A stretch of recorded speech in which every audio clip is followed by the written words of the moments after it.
Capítulo 2. El hospital. El servicio de urgencias del Hospital General de Lynchburg es el segundo más concurrido del estado de Virginia y por lo general un día laborable a las 9:30 de la mañana está hasta los topes. Aquel lunes era así, aunque yo pasaba la mayor parte de mi jornada laboral en Charlotte.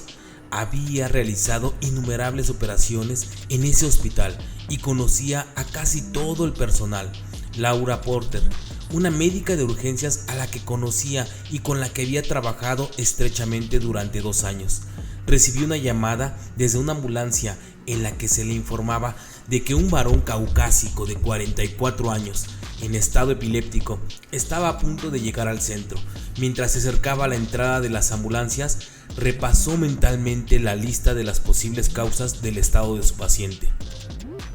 Era la misma lista que había elaborado yo de haber estado en su piel: síndrome de abstinencia de alcohol, sobredosis de drogas, hiponatremia, un nivel de sodio en sangre anormalmente bajo, infarto, tumor cerebral primario o metastático, hemorragia, derrame de sangre en la sustancia cerebral, absceso cerebral y meningitis. Cuando los enfermeros me llevaron hasta la sala 1 de urgencias, seguía convulsionándome violentamente, entre gemidos intermitentes y temblores de los brazos y las piernas. Nada más de verme, la doctora Laura Porter, mi conocida, se percató de que mi cerebro estaba sufriendo un ataque grave. Una enfermera trajo un carrito de parada, otra me extrajo sangre y una tercera cambió la primera bolsa intravenosa, en esos momentos ya vacía, que los enfermeros me habían puesto en casa antes de subirme a la ambulancia. Mientras ellos trabajaban, yo me sacudía como un pez de 1,70 m recién sacado del agua. De mi boca surgía una sucesión de gorgoritos carentes de todo sentido y gritos animales. Pero tanto como los ataques, a Laura le preocupaba que mi cuerpo pareciera mostrar una asimetría en su control motor. Esto podía significar no solo que mi cerebro estaba sufriendo un ataque muy serio, sino que podía haber daños encefálicos graves y posiblemente irreversibles. Hace falta experiencia para acostumbrarse a la visión de un paciente en semejante estado, pero ella ya había presenciado muchas circunstancias similares en los años que llevaba trabajando en ese servicio. En cambio, lo que no había visto nunca era a uno de sus colegas en ese estado, y al mirar al paciente convulso y vociferante que había sobre la camilla, dijo casi para sí: «Eben», y entonces alzó la voz para alertar a los demás médicos y enfermeros de la zona. Añadió: «Es Eben Alexander». Todos los miembros del personal que le habían oído se agolparon alrededor de la camilla. Holly, que había ido detrás de la ambulancia, se reunió con ellos mientras Laura iba desgranando la perspectiva sucesión de preguntas sobre las causas más probables de la condición en la que me encontraba. Sufría síndrome de abstinencia de alcohol, había tomado recientemente drogas alucinógenas adquiridas en la calle. Una vez cubierto este trámite, pudo concentrarse en detener mis ataques. Durante los últimos meses, Eve me había obligado a someterme a un agotador plan de entrenamiento para que lo acompañara en el ascenso al monte Cotopaxi, un volcán ecuatoriano de 5.987 metros de altitud que él ya había escalado hacía unos meses. El plan había aumentado considerablemente mis fuerzas, por lo que a los celadores les costó contenerme mucho más de lo normal. 5 minutos y 15 miligramos de diazepam intravenoso más tarde. Seguían presa del delirio y tratando de quitarme de encima a todo el mundo. Pero para alivio de la doctora Porter, al menos en esos momentos, peleaba con las dos mitades del cuerpo. Holly le había contado a Laura que antes de sufrir el ataque había padecido un fuerte dolor de cabeza, lo que la llevó a pedir una punción lumbar, un procedimiento en el que se extrae una pequeña cantidad de fluido cefalorraquídeo de la base de la columna vertebral. El fluido cefalorraquídeo es una sustancia acuosa y transparente que circula por la superficie de la médula espinal y recubre el cerebro para protegerlo de los impactos. Un organismo humano normal y en buen estado de salud produce aproximadamente medio litro al día, y cualquier disminución de su transparencia indica que se ha producido una infección o una hemorragia en el cerebro. A este tipo de infecciones se le llama meningitis. Es la inflamación de las meninges, la membrana que tapiza la parte interior de la médula espinal y el cráneo, y se encuentra en contacto directo con el fluido cefalorraquídeo. 4 de cada 5 veces el causante de la meningitis es un virus. La meningitis viral es bastante grave, pero solo resulta fatal en 1% de los casos aproximadamente. Cuando esta inflamación no está producida por un virus, es bacteriana. Las bacterias, como son primitivas que los virus, pueden ser más peligrosas.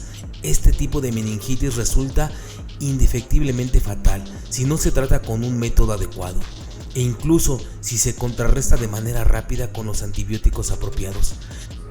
Tiene un índice de mortalidad que oscila entre el 15 y el 40%. Uno de los responsables menos frecuentes de la meningitis bacteriana en los adultos es una bacteria muy antigua y muy resistente llamada Escherichia coli, más conocida como E. coli.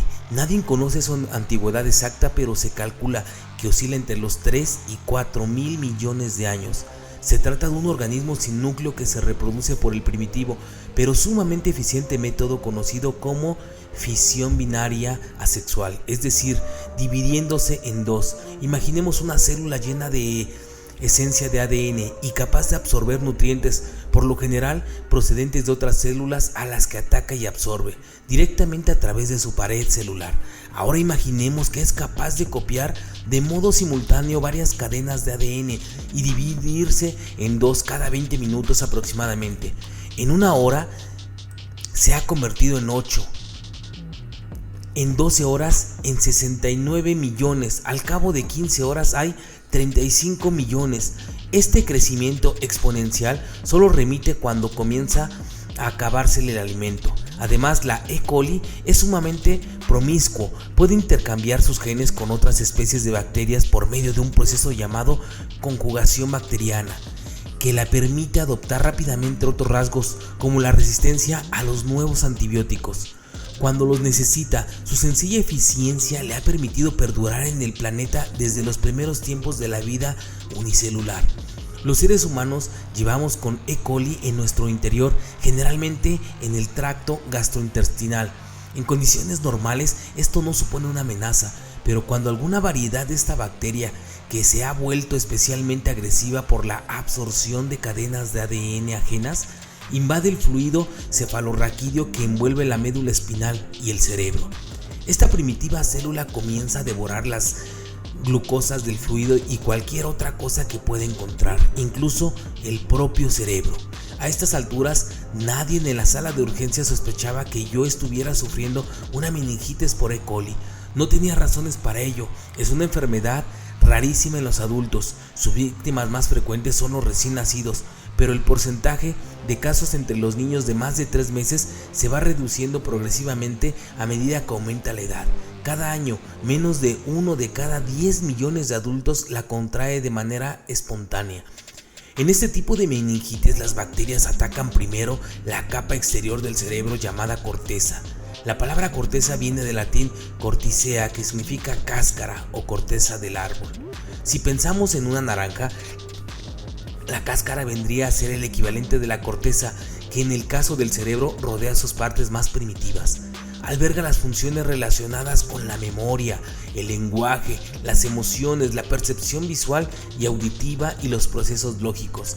Así que cuando un organismo como el E. coli ataca el cerebro, se ven afectadas las funciones más relevantes de la condición humana. Muchas víctimas de meningitis bacteriana mueren durante los primeros días de la enfermedad, de las que llegan a urgencias con una acelerada merma de las funciones neurológicas, como me sucedió a mí.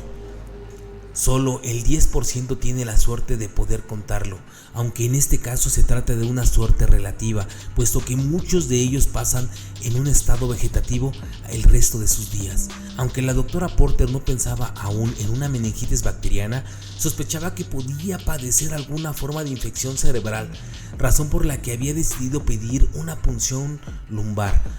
Justo cuando estaba diciéndole a una de las enfermeras que le trajera la bandeja con el instrumental y me prepararan para el procedimiento, mi cuerpo sufrió un violento espasmo, como si de repente hubiera electrificado la camilla. Con una energía Renovada, proferí un prolongado gemido de agonía. Arqué la espalda y comencé a agitar los brazos en el aire. Tenía toda la cara roja y las venas del cuello hinchadas. Laura gritó pidiendo ayuda y acudiendo los celadores, primero 2, luego 4 y finalmente 6, quienes trataron de sujetarme mientras ella procedía con la punción. Obligaron a mi cuerpo a adoptar una posición fetal mientras Laura me administraba más sedante y finalmente entre todos consiguieron que me estuviera lo bastante quieto para que la aguja pudiera penetrar por la base de mi columna vertebral. Cuando las bacterias atacan el organismo, automáticamente entra en modo defensivo y envía a sus tropas de choque, los glóbulos blancos desde sus barrancones del vaso y la médula espinal, para repeler a los invasores. Son las primeras bajas en la colosal guerra celular que se desencadena cada vez que un agente biológico externo invade el cuerpo. Y la doctora Porter sabía que si mi fluido cefalorraquídeo no era transparente, sería por la presencia de glóbulos blancos. Se inclinó hacia adelante y enfocó la mirada sobre el manómetro, el tubo transparente y vertical por el que saldría el fluido cefalorraquídeo. Lo primero que la sorprendió fue que, en lugar de salir gota a gota, lo hizo en forma de chorro debido a una presión peligrosamente elevada. A continuación, se fijó en la apariencia del fluido. La mayor o menor opacidad indicaría la gravedad de mi estado. El líquido que apareció en el manómetro era viscoso y blanco, con un leve tinte verdoso. Mi fluido cefalorraquídeo estaba lleno de pus.